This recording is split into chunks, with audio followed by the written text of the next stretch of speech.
اعوذ باللہ من الشیطان الرجیم بسم اللہ الرحمن الرحیم۔ حضرت ام سلمہ رضی اللہ تعالی عنہ ان سے سوال کیا گیا، اے ام المؤمنین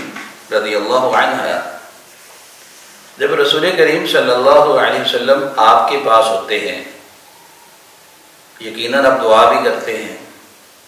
تو آپ کی دعاؤں میں اکثر دعا کیا ہوا کرتی تھی؟ آپ سب سے زیادہ اللہ سے کیا مانگا کرتے تھے؟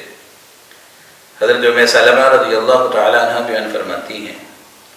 اللہ کے نبی جب میرے پاس ہوتے تو یہ دعا مانگا کرتے تھے، یا مقلب القلوب ثبت قلبی علی دینک، اے دلوں کو پھیرنے والے میرے دل کو اپنے دین کی طرف متوجہ کر لے، ثبت قلبی علی دینک۔ حضرت عائشہ رضی اللہ تعالی عنہ جب ان تک رسول کریم صلی اللہ علیہ وسلم کی یہ دعا پہنچی تو حضرت عائشہ رضی اللہ عنہ نے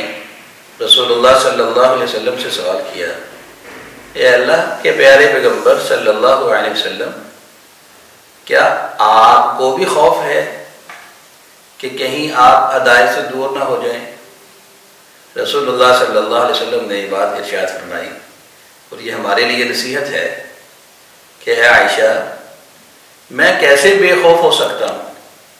میرا خوف کیسے دور ہو سکتا ہے، جبکہ تمام بندوں کے دل اللہ تبارک و تعالیٰ کی دو انگلیوں کے درمیان، اللہ تبارک و تعالیٰ جس کو چاہیں ہدایت کی طرف پھیرتے ہیں اور جس کو چاہیں گمراہی کی طرف پھیرتے ہیں۔ تو اس لیے میں رسول اللہ صلی اللہ علیہ وسلم فرماتے ہیں کہ میں اللہ سے دعا کرتا ہوں، یا مقلب القلوب ثبت قلبی علی دینک، اے دلوں کو پھیرنے والے میرے دل کو اپنے دین کی طرف پھیر دے، کہیں میرے دل کو ٹیڑھا نہ کر دینا، کہیں مجھے گمراہی کی طرف نہ لے جانا۔ بلا شبہ یہ میرے اور آپ کے لیے سبق ہے۔ اللہ ہمیں یہ دعا یاد کرنے کی اور پھر اس کو بار بار کرنے کی، پڑھنے کی توفیق عطا فرمائے۔